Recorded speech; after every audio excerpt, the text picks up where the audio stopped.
Friends नमस्कार। आप सभी साथियों को आपके अपने यूट्यूब चैनल डॉक्टर फलाह आयुर्वेदिक औषधि केंद्र एवं वाटर इलेक्ट्रोथेरेपी सेंटर में स्वागत करते हैं, वेलकम करते हैं। फ्रेंड्स आज का जो टॉपिक है वो काफ़ी इंपॉर्टेंट है। आज हम बात करेंगे एक्ने के ऊपर यानी पिंपल्स के ऊपर। फ्रेंड्स यह हमारे स्पेशली फेस में होने वाली डिसीज है और इसके बाद फ्रेंड्स आपको समझ सकते हैं कि पूरा चेहरे की जो रौनक है, जो सुंदरता है वो पूरा ख़त्म कर देती है और यह डिसीज काफ़ी क्रिटिकल डिसीज है। फ्रेंड्स ये बहुत सारे लोगों को बहुत सारी दवाइयाँ करने के बाद भी ठीक नहीं होती। कारण ये है कि हम उसके एक्चुअल कारण पे हम नहीं जा पाते। फ्रेंड्स ये जो डिसीज है ये बैक्टीरियल इन्फेक्शन की वजह से होती है, लेकिन आइए हम कुछ एक्सपीरियंस के ऊपर बात करते हैं जो ज़्यादातर केसेस में देखने को मिला है। ऐसा नहीं है कि मेरे पास कोई प्रूफ है या कि मैं ऑथेंटिक कह रहा हूँ, लेकिन आप लोग भी देख सकते हैं कि इन केसेस में ये ज़्यादा देखने को मिली है। जैसे आप देखें कि 11 साल से लेके लगभग 27 साल 28 साल तक के लोगों में ये ज़्यादा होती है। उस दौरान खासकर ये स्पेशली 11 साल से 18 साल 20 साल 22 साल तक लोगों में ये ज़्यादातर देखने को मिलती है, लगभग 98%। बाकी के किसी भी उम्र में किसी को भी हो सकती है और उसको कोई दावा या गारंटी नहीं लिया जा सकता। फ्रेंड्स तो आइए हम लोग बात करते हैं एक्ने यानी कि पिंपल्स, मुहासे।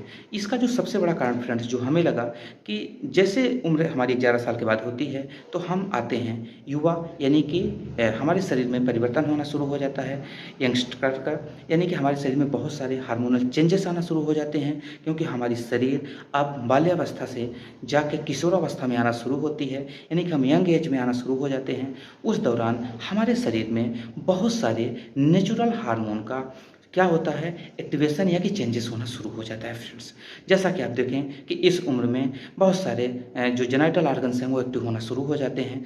इस दौरान शरीर में बहुत सारे आपको कॉम्प्लिकेशंस भी देखने को मिलते हैं, परिवर्तन भी देखने को मिलते हैं। जैसे आवाज़ का भारी हो जाना, लड़कों में आप अक्सर देखें कि उनका आवाज़ का भारी हो जाना, लड़कियों में आप देखिए कि उनकी आवाज़ का पतलापन हो जाना, सुरीली हो जाना। ये एक प्राकृतिक क्रिया है फ्रेंड्स, ये जो चलती है। इस दौरान हमारा जो शरीर का जो फंक्शन है वो थोड़ा सा प्रभावित पड़ता है क्योंकि बहुत सारे न्यू न्यू जो हार्मोन्स एक्टिव होते हैं, तो जो हमारे शरीर का फंक्शन चल रहा था वो परिवर्तन होता है।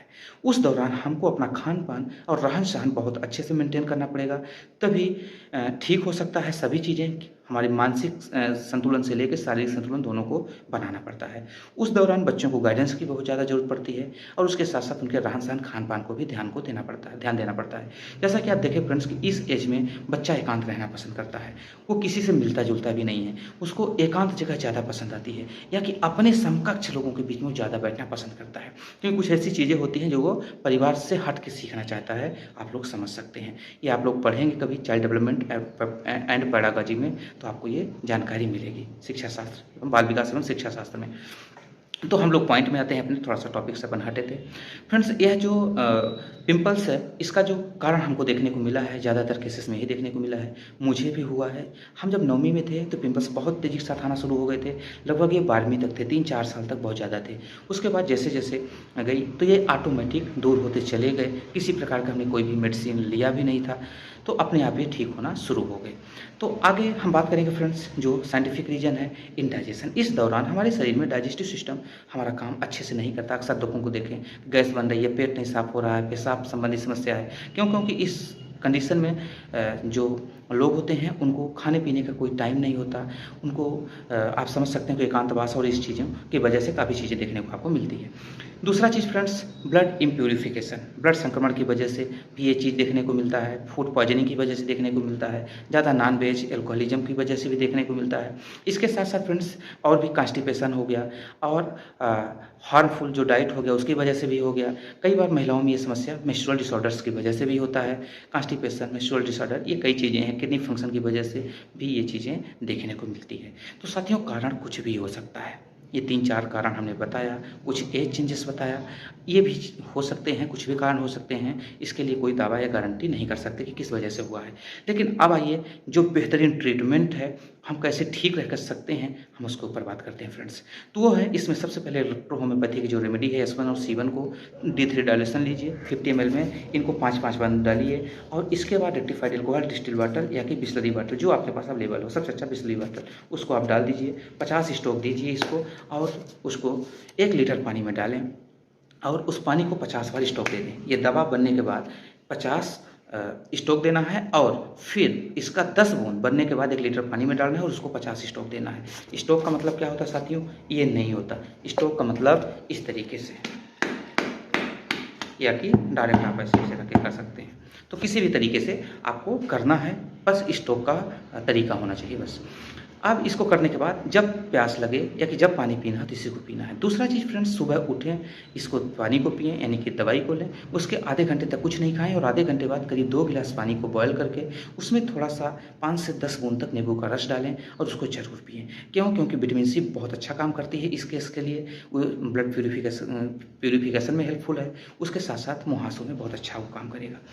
और दूसरा चीज़, आपका जो ब्लड इन्फेक्शन है उसको पेशाब के माध्यम से निकालेगा। हो सकता है 2 गिलास पानी पिएँगे तो आपको एक बार और मोशन जाना होगा, तो भी बहुत अच्छी बात होगी। ध्यान रखना है, लेट्रिन और पेशाब कभी भी अगर आपको महसूस होती है तो उसको जाइए यानी कि मल को बाहर कीजिए तत्काल, उसको रोकना नहीं है। दूसरा चीज़, टाइम टू टाइम ज़रूर जाना है। कुछ केसेस में हमको देखने को मिलता है कि लोग 3 दिन 4 दिन में एक बार टॉयलेट जाते हैं, तो ये बहुत गंदी बात है। इसको बंद करना है, प्रतिदिन पेट को साफ करना है, प्रतिदिन जाने की आदत को डालना है। चाय, फास्ट फूड से चीज़ों से परहेज़ करना है। नेचुरल चीज़ें, कच्ची सलाद को ज़्यादा से ज़्यादा खाना है। 12 बजे दिन तक फ्रूट्स खाइए, उसके बाद कच्ची सलाद फिर खाना। शाम को जल्दी भोजन करें, कच्ची सलाद और खाना। बस सलाद को पहले खाना है, खाना बाद में। तो इतना करना है फ्रेंड्स। अगर लेडी है तो इसके साथ-साथ उसको A3 भी देना है, क्योंकि A3 अगर लॉजिकल प्रॉब्लम की वजह से ही हुआ है फ्रेंड्स, तो उसके ऊपर बहुत अच्छा इफ़ेक्टिव होगी। अगर मेंस्ट्रुअल जो डिसऑर्डर्स है, उसके ऊपर बहुत हेल्पफुल होगी A3 यानी एंजीगाइटो 3। अब आगे हम बात करेंगे फ्रेंड्स, इसके साथ-साथ APPP आती है इलेक्ट्रो होम्योपैथी की, ये इलेक्ट्रिसिटी है फ्रेंड्स। इसका डाइल्यूशन ले लीजिए, जो भी लिक्विड आपको मिल जाए, उसको आप क्या करेंगे कि थोड़े पानी में डालेंगे, पानी को बॉयल कर लीजिए, नॉर्मल करके थोड़ा पानी में डालिए, कॉटन लीजिए, डायरेक्ट हाथ से नहीं, कॉटन से पूरे चेहरे पे अप्लाई कर दें। दिन में 2 से 3 बार ऐसा अप्लाई करना शुरू करें फ्रेंड्स। इसके साथ-साथ एक कॉम्बिनेशन तैयार किया गया है साथियों, ये मेरे पास में रखा है, जो स्पेशली ब्लड प्यूरिफिकेशन के लिए बहुत अच्छा काम करेगा, कॉन्स्टिपेशन के ऊपर बहुत अच्छा ये काम करेगा, पेट में कोई समस्या है, भोजन नहीं पचता, उसके ऊपर ये बहुत अच्छा काम करेगा। तो फ्रेंड्स, हम उम्मीद करते हैं कि काफ़ी इफ़ेक्टिव वीडियो आपके लिए होगा। उसको ज़्यादा फोड़िए नहीं और कोई भी ड्रग या कि कोई इधर-उधर की मेडिसिन मत लीजिए, जिससे कि शरीर में और भी कोई हार्मफुल सिम्पटम्स आपको देखने को मिले फ्रेंड्स। तो हम उम्मीद करते हैं वीडियो आपके लिए इन्फॉर्मेटिव होगा फ्रेंड्स। अगर वीडियो अच्छा लगे तो लोगों तक ज़रूर पहुँचाइए, जिससे किसी नीडी पर्सन को इसका लाभ मिल सके। तो अनुमति दीजिए फ्रेंड्स, हम मिलेंगे न्यू वीडियो के साथ। तब तक के लिए नमस्कार।